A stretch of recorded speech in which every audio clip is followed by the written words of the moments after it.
Fed by Ravens, I was asked to do that without a label, without money, without the possibility of any of that. I felt pressed up against all sides.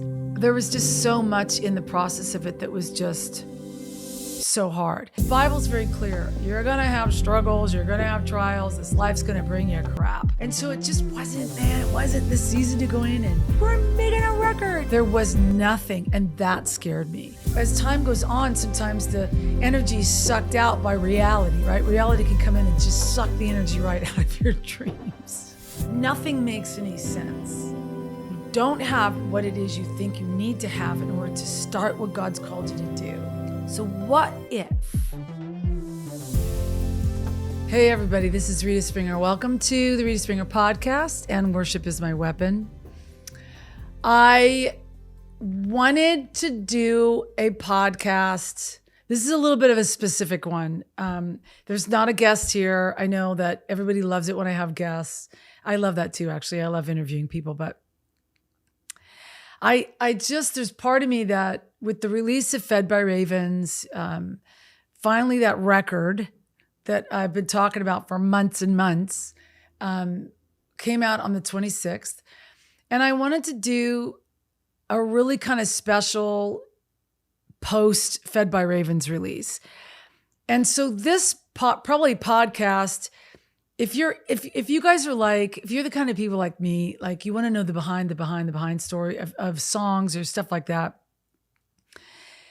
this is your podcast. Like, this is your thing. Like, I'm really just going to be talking about trying to encourage those of you that are wanting to make records. You're still in the songwriting process. You want to be an artist, but you don't know how to do it. Maybe you don't have a label. Maybe you're frustrated because you're almost been signed to a label or whatever. Or maybe the process of how these things work. I'm kind of in the post world of this. Man, I've had to sit back and be really stunned by where I was last year, this time, and where I am now. And man, I don't know how I can verbalize it, but the places are completely two different mental locations. I tapped on it last year. You know, we didn't start videotaping this podcast until October. But January of 2023, and I've talked about it some through January of 2024, I was in the process of really like doing this thing I felt called by God to do. So my heart in this particular podcast is, I don't want you to just hear, oh, she's talking about the record that she released. I want you to hear what it's like when God gives you a dream or God gives you an assignment. Let's just call it an assignment. Because when you have a dream, it's one thing, especially if it's from the Lord. God is always going to have you stoking that dream. So I've talked about this some on the podcast, but I'll reiterate it because I think it's so important for those of us that get caught in the gutter of delay. And a lot of you guys are there, like in this place where it's like, well, God hasn't done that yet. Where I have these visions. God gave me this vision. He gave me this dream. Like I have this thing.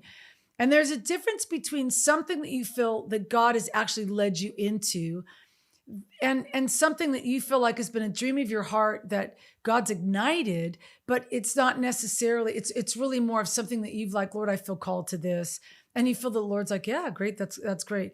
I kind of think they're very similar because I don't think that we would be full of something that has passion behind it and righteousness behind it that isn't something that's God fueled or that God's not behind. And I really want you guys to get that because I think there's a struggle and a wrestle when we carry these things that become acts of obediences because delay can actually begin to take the stamina or rob the stamina from the initial kind of like, you know, sometimes when you've got something on your mind, you're just gung-ho about it. You have all this energy in it. And then as time goes on, sometimes the energy is sucked out by reality, right? Reality can come in and just suck the energy right out of your dreams. And so because I've just endured that for so long, I feel more on the empowered side of you have to keep going. And even if it still feels like that, you have to keep going. There is something that's happened to me. So if you're in your 20s or your 30s listening to this, you're in this young bracket, but you're hearing somebody who's older than you tell you you have to grow into your maturity with an awareness that it's not over, that whatever God's involved with, the world may have an expiration date to it, but the Lord does not have an expiration date to you. And so circumstances may arise and things may come in to steal the joy of that particular dream or steal the season of that. I've done podcasts on singleness and the dream for, being married and all these things. Those are all like valid dreams. And they are in the same category of ways that we make our livelihood. And for me in particular, what I'm talking about is when you start a career, but the career doesn't go like you thought it was going to go, and then you're locked into something. I have at least just maintained what I'm maintaining for years, but it comes with this, I'm not going to say prerequisite, but it comes with this, this label of explanation kind of on the package that says, somebody wrote it. I didn't write it, but somebody wrote, when you go down this road and you do this, this is what you're trying to obtain. And this is what's going to happen in the meantime. You get signed to a record deal, and then you do this, and you do, and you put out a record, and then you toured, and you do. So there's all these like boom, boom, boom checklists because that's what it looks like. I mean, we kind of have that set for us in all things in our life. It's, you start kindergarten, then you do first, second, third grade, and then you go out and you graduate from high school and you go to college. And there's all these little expectations that come with the process of life, or when you get a job and how you climb the ladder in your job. The Christian music industry has been a really wild thing for me. Because the difference in this is that when I walked into it, I felt called. I felt really called to walk into it. I felt called to lead worship. I didn't feel called to run into the mechanics of it or to have to deal with the mechanics of it. I actually was really stupid. I didn't know the mechanics of it. And I think that there's a lot that you young artists can walk into this now with a fresh awareness of, I tell Justice this all the time. It's like, buddy, you be prepared for this and be prepared for this and be prepared for this and know royalties and know how they work and know how publishing works and know what the rates and know what the percentages are. I didn't know any of that. And I wish I did, but it was a different day back then. And so percentages were different and everything was different.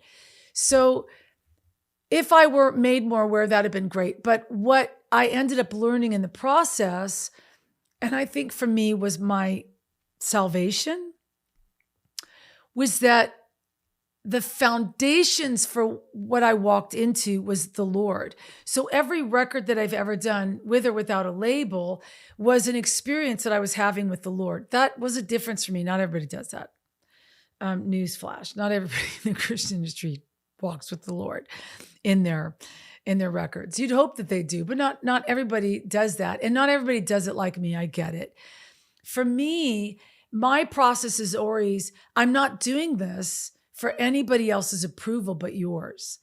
And I'm doing this that your presence would be made known in everything that I do, and that your presence would seep and leak out in the songs, and that true ministry and true blessing would actually come. And so when you're writing from that platform and you're for your own stuff and you're maneuvering through that, your seasons of delay and your seasons of disappointment actually embed themselves in your writing. And that's what makes it the album that it is. Because I think that's the most beautiful storyline of all, is when you get up and you do something and you're writing from a seasonal perspective, and then you realize, part of your obedience in doing it was a push through to the other side. Hey, everybody, this is Rita, and I I love talking about things that I feel really will benefit people. And I meet so many people who are in this place in their life where they're looking for the next thing. What is God calling them to? They feel like they're called to full-time ministry, but they don't know what that looks like. And I get a lot of people asking me, like, man, are there colleges or ministry schools that you know about that could help me get to the next level of what God's called me to? And honestly, one of my favorites is the BSM school in Redding, California. That's Bethel School of Supernatural Ministry in Redding, California. I have been such a great, incredible lover of Bethel music, like many of you. There's a station always, playing their music. I love their worship leaders. I have great relationship with them. And I've actually really loved how they pull people in to develop their ministerial giftings. Whether you want to be a pastor or an evangelist, or you want to learn more about the prophetic or learn more about intercession and prayer, Bethel really does that well. And so I think it's a really good opportunity for you if you're in a place where you feel like God is moving your calling into a direction where you're looking for mentorship and you're looking for teaching and you're looking for a season to be led and shepherded into maybe the next chapter of what God's called you to in full-time ministry. Check out Bethel School of Supernatural Ministry. There's a discount. I partnered with them, so they're going to give a discount to you. If you go to bethel.ws/Rita, you'll get a couple $100 discount there.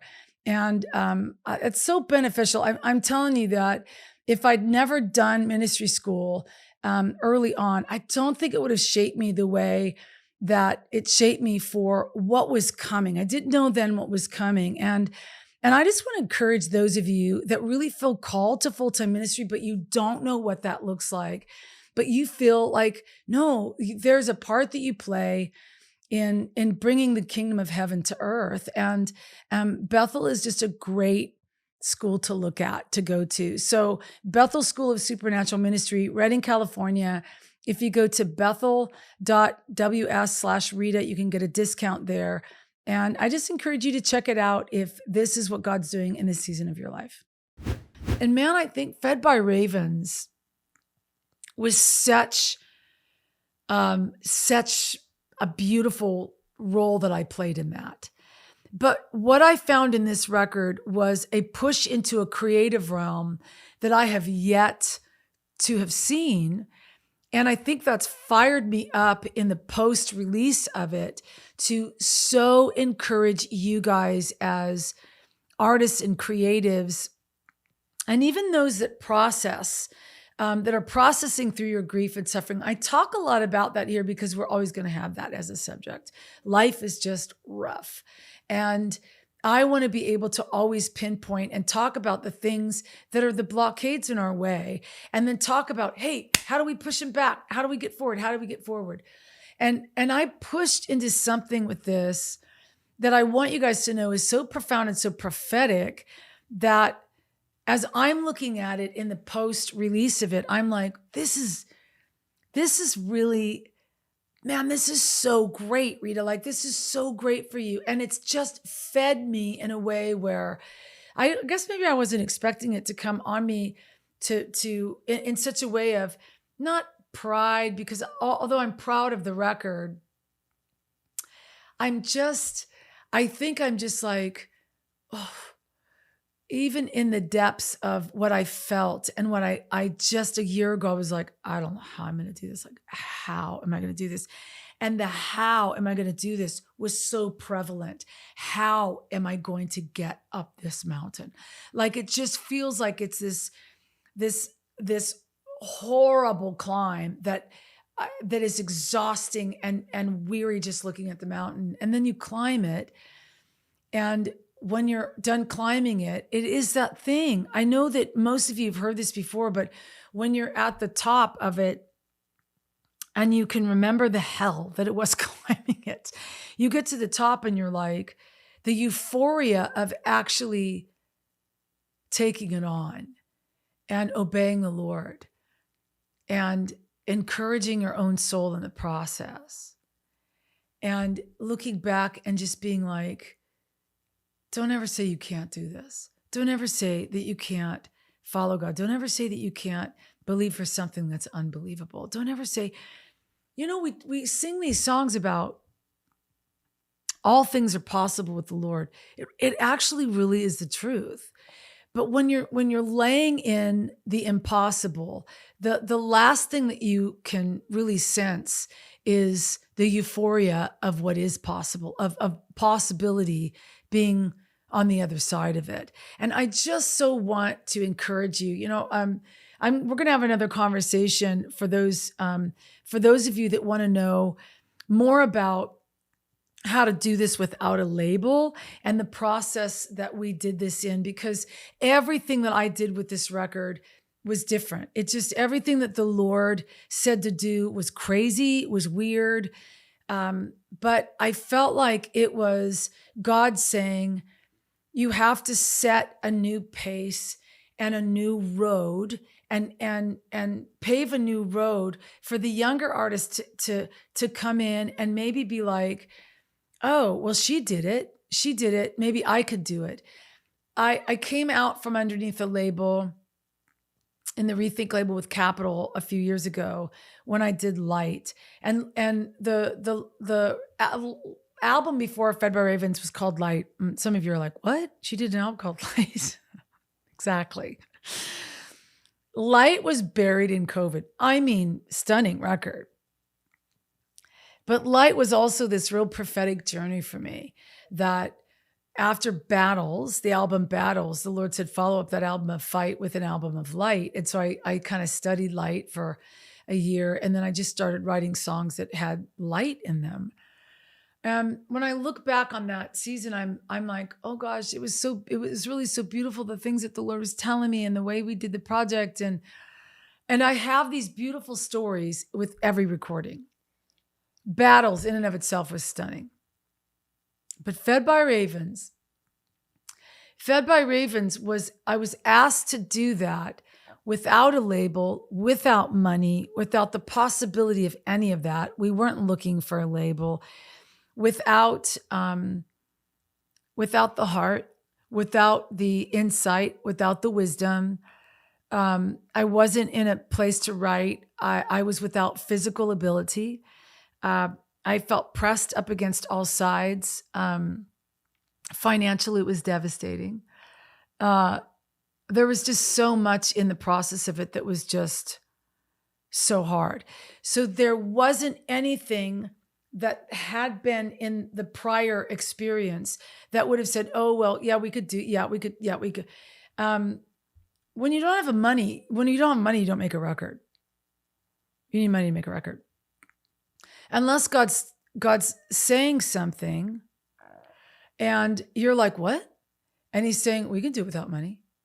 And it's like, no, we can't, Lord. We can't do it without money. No. I mean, especially when you're hiring a producer and all that stuff. So I think that's an even greater, brighter conversation for those of you in the technical where you really want to know how to actually do your music without money. There is a way to do this. Ding, ding, ding. Keep that in the back of your mind. Hey, everybody. I want to tell those of you that are musicians and specifically piano players about something that I've been using that really has transformed and changed a recording process for me. There is a company that I found that I've partnered with that has been lending me this incredible piano bar, is what they call it. It's from Earthworks Audio. You can find them online, earthworksaudio.com. And this is how this piano bar works. As you can see, this piano bar fits inside of a piano like so. I think it would work for an upright as well. I have a baby grand. This bar just sits right in between the piano edges, and it has these two mics. It's a very, very sensitive piano bar. It just sits right in this piano bar, and then it just has this connecting wire that comes out for all the plugins that you would need to plug into your interface. It's super easy. It's incredibly convenient. If you are an acoustic piano player, if you have a home studio and you're looking to mic an acoustic piano, Earthworks Audio is one of your best bets. Check them out online.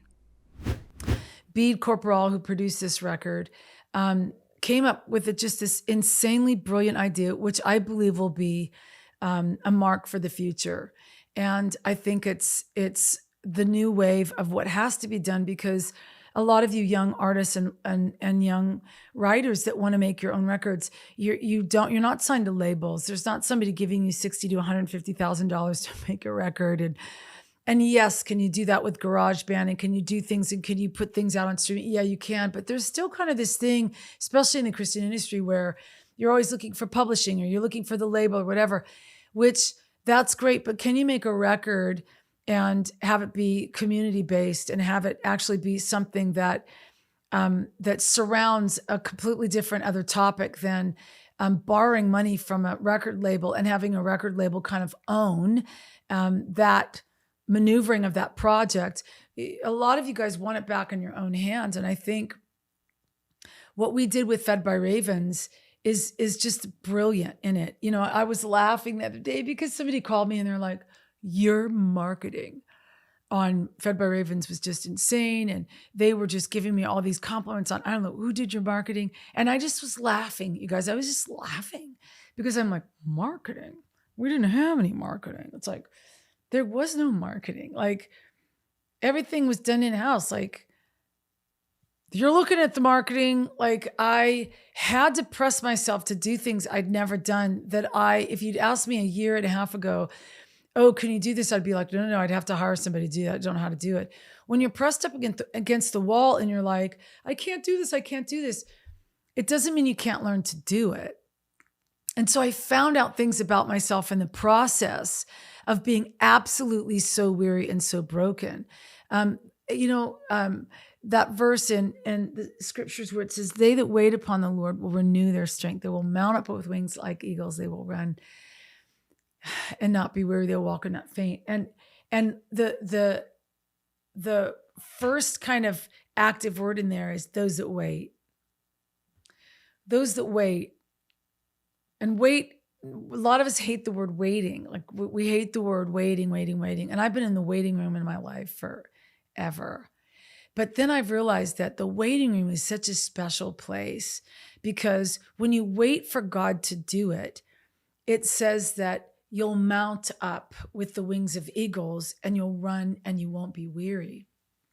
So what if nothing makes any sense? You don't have what it is you think you need to have in order to start what God's called you to do. But you know that God is backing your dreams, and you just don't know in the waiting room what is the next step. Well, I think waiting is the step. Wait for the Lord, but inquire of the Lord as what to do. And I want this podcast to encourage kind of a roundabout, not just artists and creatives, but those that feel like they're just in a season of like, what's the next step, God? What's the next step? Like, I feel called to this. Maybe you do feel called to evangelism or preaching or whatever. And you're looking for that place for the next step. Waiting on the Lord is not a bad thing. Waiting in a waiting room for God to actually create or start your career is not a bad thing. It's actually the prerequisite for the mounting up with wings like eagles. And if you study the eagle, you'd be blown away by the soaring of an eagle and how an eagle does what an eagle does, and why scriptures make that bird the symbolism for that verse. And I am your example. If you want an example, you can use this old goat for an example, but everything about what I do has an expiration date on it. Everything that the industry has ever said about women at this point, there's always an expiration date on it. And so you can believe that stuff. Or you can actually let that stuff be part of the wait and part of the mounting up, where you're like, I just feel like God wants something more. And for me to be in such a season last year, and I've talked about it in the pre-discussions of the making of Fed by Ravens, but I think it's just so profound. Like I literally, man, when this record came out, it's hard not to just sit and be like, what happened to me? Like what's just happened to me? Has God answered like all of the fundamental cries that I had last year? No. Like physically it's still just as hard, and financially it gets a little tough, and you know, uh emotionally, and just all the things. No.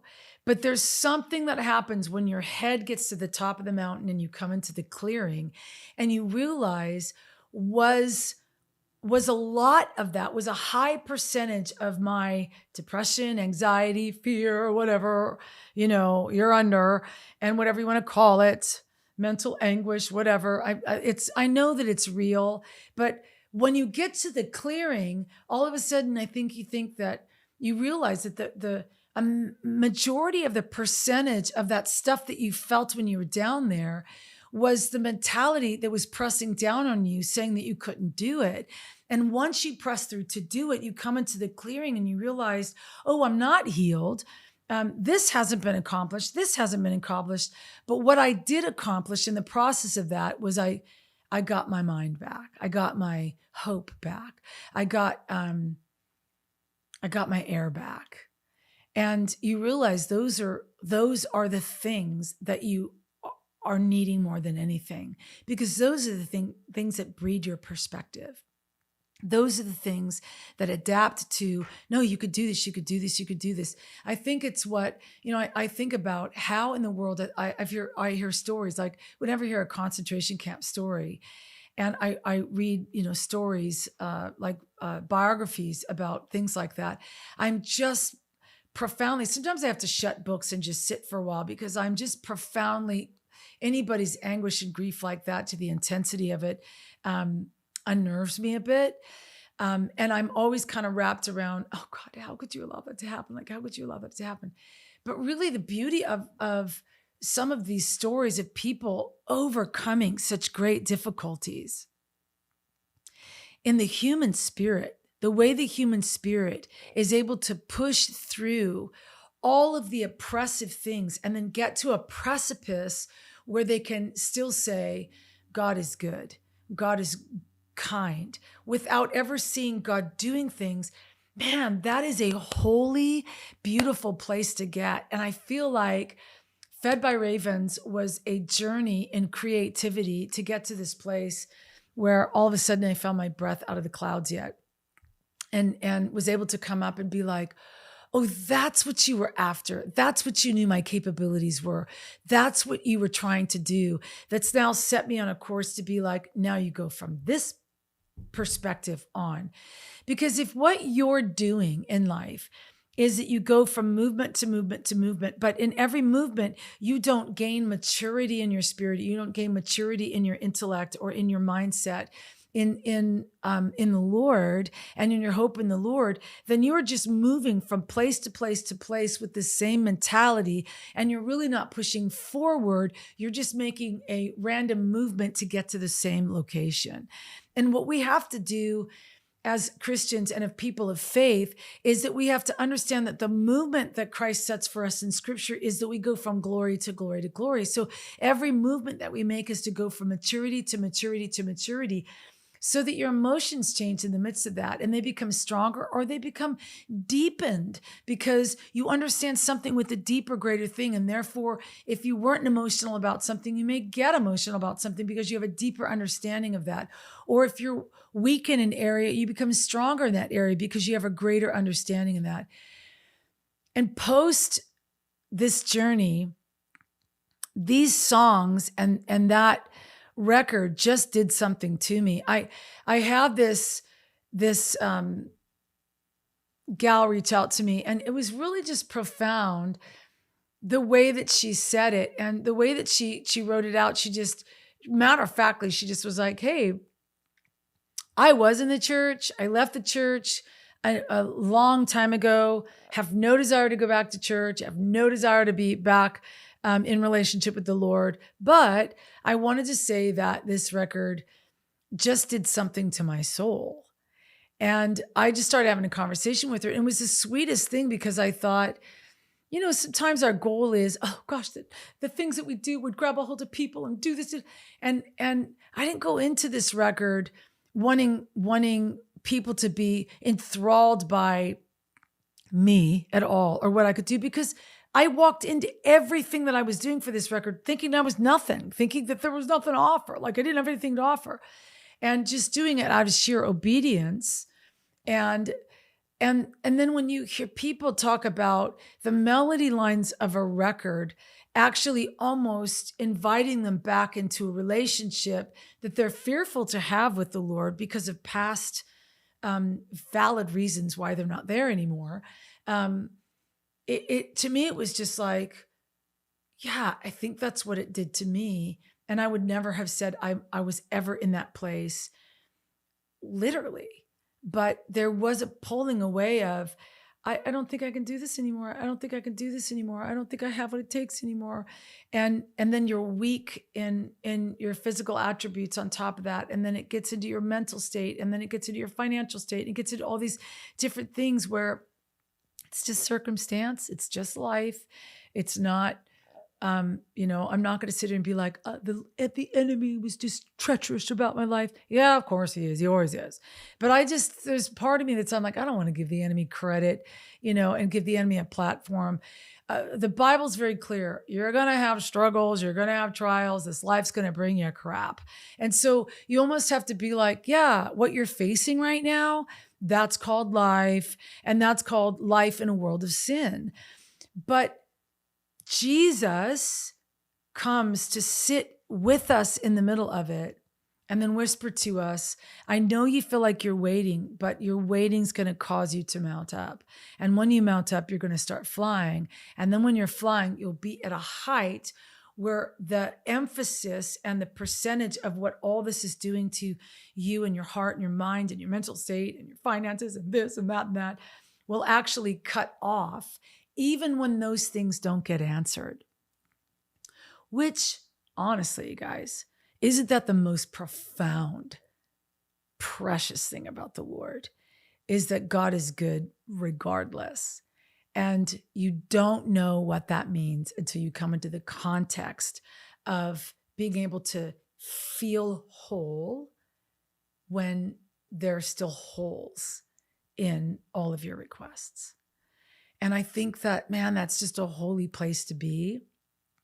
And I'm so grateful for what the push through of this record did. Hey, everybody, I want to take a minute to talk to those of you and encourage those of you who maybe you're planting a church, you're on staff at a church, you're in the children's department of a church, and you run and oversee the curriculum at your kids' division of church. There is some friends of mine that have developed this curriculum that I just think it's the best curriculum for kids' church out there. It's called Amazing Kids. It is a Bible-based, spirit-filled curriculum. I know these guys. They are incredible creatives. Connie and Tyler Bates are the genius behind this, and they just love serving kids and serving God in serving our kids. If this is something that your church is looking for, if it's something that you as a pastor of your children's department is looking for, an enriched Bible-based curriculum to bring to your children's department of your church or your church plant, this is something that I would highly recommend that you do. I fully believe and back what these guys do. My own kid was under it for years, and it's just the way that they're doing it right now is just beautiful. So you can find all that information if you go to amazing.kids, and there's a kind of a special discount code that you can get, or a promotional code that you can get if you type in Rita in the promotional area of that, and they'll give you special pricing on that. But it's something that I just highly recommend. And kids are so important. They're so important in our churches. What we do when we drop our kids off in church and what's happening in the Sunday school area is so important for your children. And this curriculum is one of the best, and you will love it for your church. So check that out. It's incredible, and I back it 100%. Creatively, everything was, I mean, I look back on it now and the word I think is miraculous, but everything was just, it was work. It was total work, but it was experiment. And so I've told the story of how the album got called Fed by Ravens. Total encounter with the Lord, washing a car. I was scared. I actually had fear on me because I knew the Lord was asking me to write, but I also knew I had absolutely no inspiration. And it's one thing to go into a writing room and you have whatever you need for somebody else. But for me, the rubber hits the road and I'm like, I don't go into writing rooms to write for things that I'm doing without feeling like there's all this stuff there. And there wasn't a lot of inspiration there. There was a lot of stuck, sad, don't know, fear, trembling, physical. I mean, in June of last year, I was diagnosed with a tumor. I struggled with fibroids, and they left an ovary when they did a hysterectomy in 2011 in me. And so I knew there was something wrong. I went in, didn't have any insurance. I had billed a barn insurance, that's not insurance. And so you just don't go to the doctor because when you don't have insurance, you just don't go to the doctor, right, guys? And you could trust God for the money, but at this point I was like, I'm not going to the doctor. And I knew I had to with this. And so I went in and they found this massive tumor and didn't know what it was and had to go in and have all of this stuff removed. And it was right kind of in this plight of all this other stuff that was happening. And so it just wasn't, man, it wasn't the season to go in and make a record, and like be all excited when you go and like, we're making a record, like some of the other records have been. There was nothing. And that scared me. And so I remember profoundly the Holy Spirit. I was like, but if you give me the title of the record, at least that will be the beginning stages for me to go into it. And so when the Lord said Fed by Ravens, it gave insight and revelation to the kind of season I was in. And really, when you get up to that precipice that I'm talking about, and you're all of a sudden you're breathing clean air again, I was so thankful for that title, which I think is such a revelatory title. I mean, who names their record Fed by Ravens? That is full-blown credit to Christ. I'm telling you, if you need a title for something, that guy's got titles that are insane. I'm always asking him to give me titles to songs and lyrics because he literally holds the best lyrics. And if you don't think you can access the Lord like that, you can access the Lord in that. He's great with it. But that to me was just like being in the clean air of that. I was like, wow, it's so beautiful to be on this side and see the miraculous picture. If you were Elijah in the wilderness and there was nothing and your life was being sought after and a bird flew over and brought you sustenance, that's miraculous. Alec is like, oh, as that would be, that's absolutely miraculous. And to finally see that as a miracle, as opposed to who wants to be fed by a dirty bird, because that was the initial thing for me. It was like, this isn't stuff you want to do. Like, this isn't what you want your life to look like. And why is God allowing your life to look like this kind of a thing? But when you're in the midst of it, and the beauty of it is when you're in the midst of it and you're pushing through it, you're going to learn all this kind of stuff through it. And that's why there's gold. There's gold nuggets that you find and diamonds that you find in the midst of it because you're pursuing to push through it. If you're just sitting as a lump and complaining about it the whole time, you're never going to find the gold. Your eyes are going to be focused on the chaos, which is why I told the story about the tornado, the vision of the tornado and the bicycle and God pumping up that flat tire. And that I was so concerned about the tornado that I wasn't understanding what the Lord was trying to provide in the process of the chaos, which was so prophetic for me. And I want this to be such an encouragement to you because when God gives us something to do and we don't feel like we have the ability to do it, but then we inquire back to the Lord and say, okay, I'll do it, but can you help me open a door? And the Lord's like, absolutely, I'll help you open a door. And then he gives me a title. All of a sudden within the title, I could find the movement to go into the first rite, and then sitting down with the Lord, like we talked about with Amen.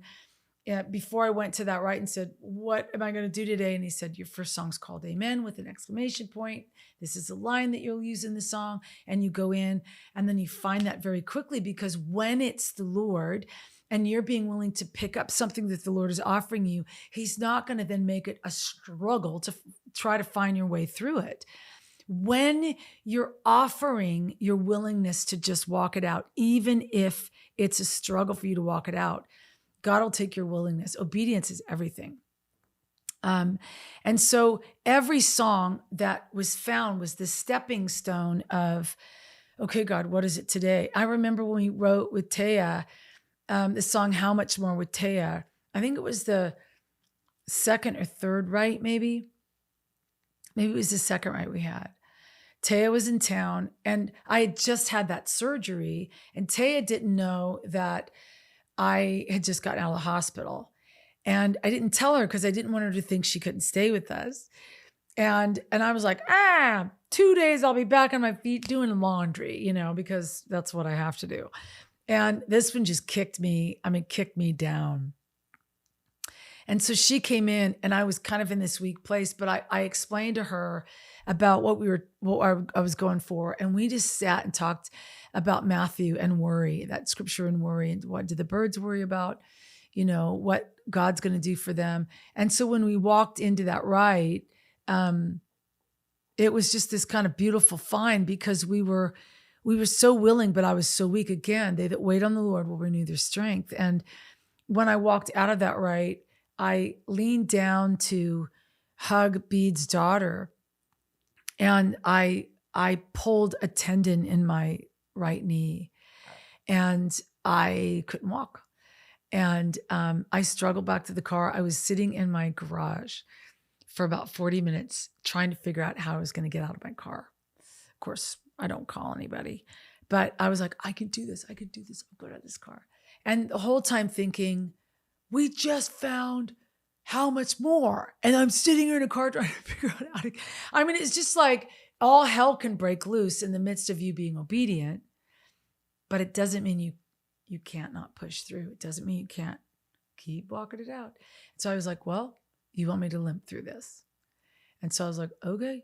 And I cannot even describe the amount of pain. And I'm still having problems and issues with my knees. But I was on a walker. So I look like a crotchety old lady on this walker. And so I would go to these rites in absolute agony and hobble up bead stairs. And every rite was a find out of cost. But we were searching for melody lines that God was just kind of like, he would just kind of dance it, over me at night when I would sit on the piano and I would look for something. He would just like throw this beautiful melody line out that I'd never heard before. And in the crutch and the process of just being like, I don't want to do this. I don't want to do this. The follow through, how to wait on it, that just gave life to something really beautiful. And I think it's why I'm so intoxicated by what we did on Fed by Ravens, because every single song, now I'm just going to, tell you that we had a lot of songs for this record. So going through these songs and trying to figure out what we wanted to say first and what was the most important thing for me to say first. I wanted to talk about the wilderness and talk about people coming out of the wilderness and give people language. I don't know how many people will watch this podcast, but I hope that if those of you that are watching can capture this. I know that the church, and I've said it before, the church, the big C, the bride, is not okay with the language of honesty. We're okay with the language of integrity. We're okay with the language of honor. We're okay with the language of even promotion. But we don't seem to be with the okay with the language of honesty. And I felt from the Lord that what this record had to be was musical honesty. And that as writers, we're poets, we're scribes. And if in worship music we are only singing about the silver lining of God, but we're not singing about the depths of our humanity, not self-focused, but the depths of what sometimes our experiences are with the Lord, but pushing through it and then finding the mounting up. So we're not talking about the waiting as being anguished, honest, like in our lyrics. We're only talking about what it looks like to be joyful and happy, and oh my gosh, God is so good and He's so great. That's amazing, but it's not doing a service to people that language is not penetrating the depth of their wounding. And this isn't about navel gazing and trial gazing and suffering gazing. It's not that. It's about being honest and giving permission to a language of honesty that still has honor and truth and integrity and pursuit in our worship. And I just think we need to get back to songs that carry that. And I think that's much more in a creative bent, maybe.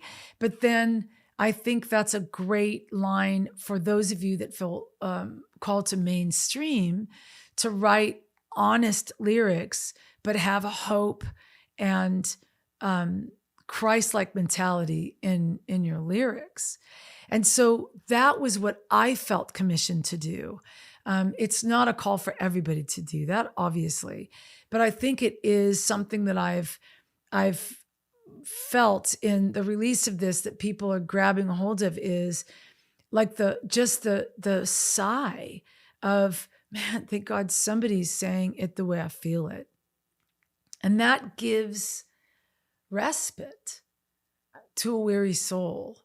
And it gives a sense of leaning in the waiting, where before the mounting up with wings, that people are like, I don't think I can wait anymore. I don't think I can wait for. And they're tipping forward and they're saying, why am I waiting? Why do I always have to wait? Why do I always have to wait? It's not that they've left the waiting space, but there is a language of, God, I don't know why you're doing this. I don't know why you're allowing this, but I need you to know that I love you regardless. Hey, everybody, this is Rita Springer. Thank you so much for coming in and joining me on the podcast here with Worship is My Weapon.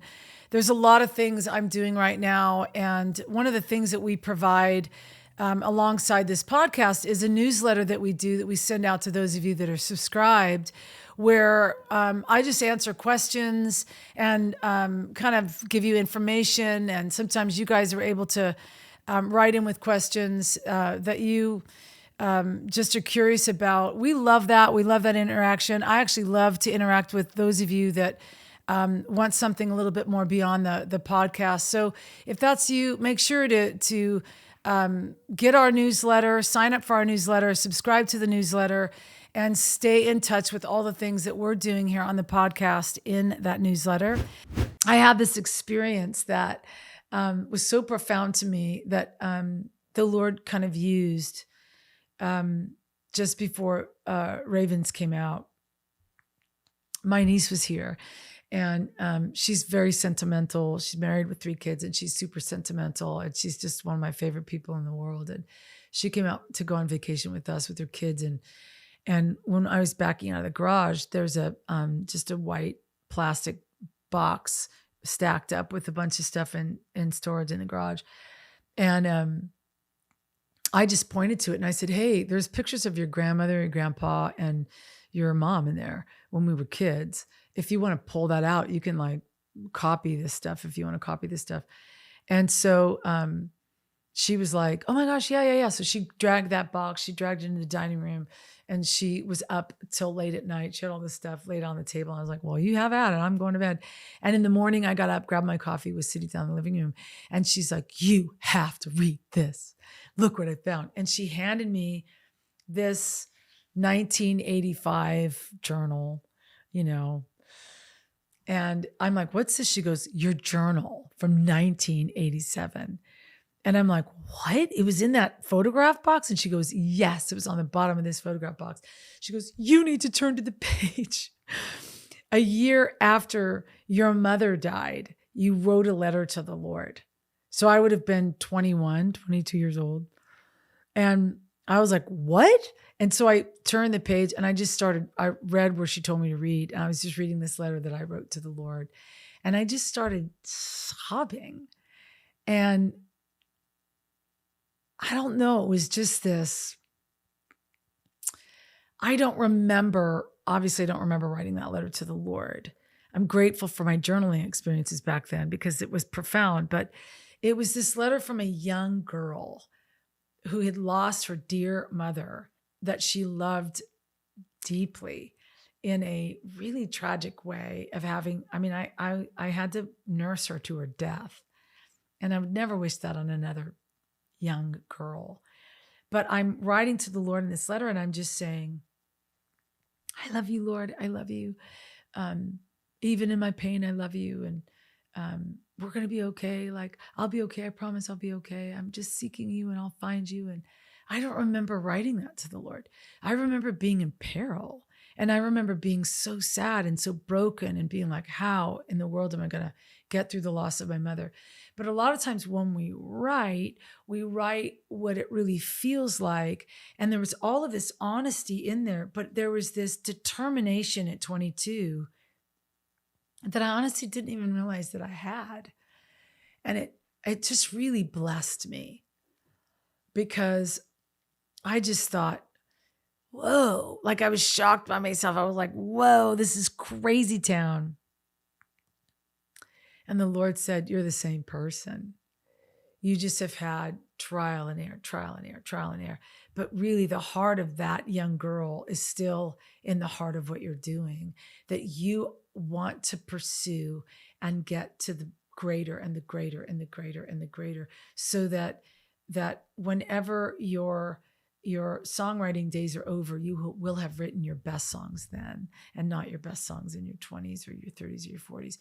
And I think that is part of what we're going to do. Another podcast where we talk about how we actually made the album, which will just blow some of your guys' mind that are like looking to do things. But I just wanted to tell you guys, like post Fed by Ravens, how brilliant the Lord was on this, from everything that he did. I mean, I'm talking, people have said, oh, these photographs are so beautiful. And even the photographs, the Lord told me what to wear. I know that's going to sound crazy to some of you guys, but I didn't have a wardrobe budget.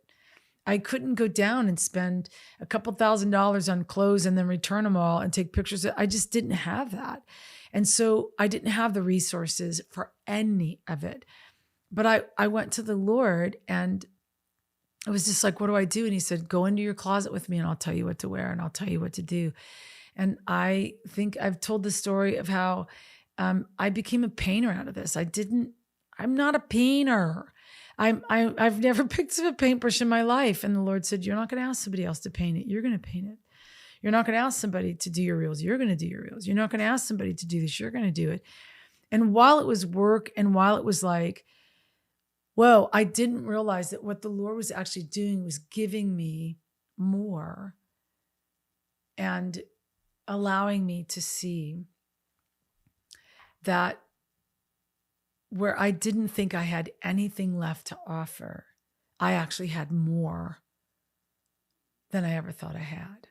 And that when I ended the process of it, I got more in the clearing and being in the air and out of the fog of it.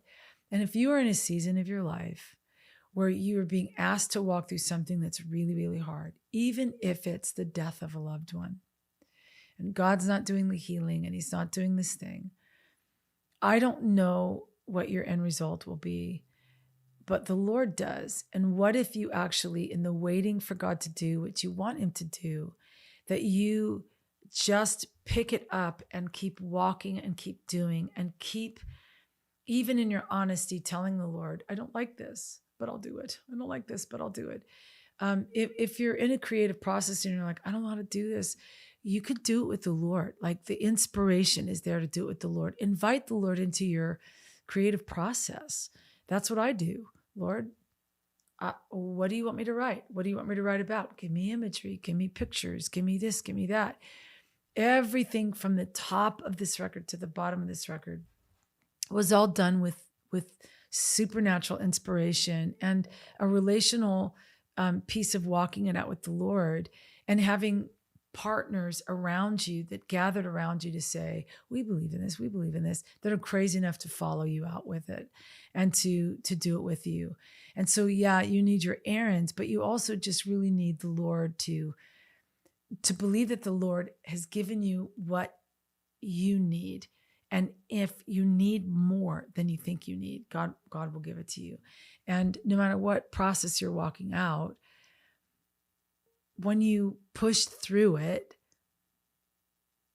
whether God answers the cries of your heart or not, the end result will be something that you're really proud of and something that actually sets you up for the next thing. I think that's what I think of. It's not necessarily I think of the next record.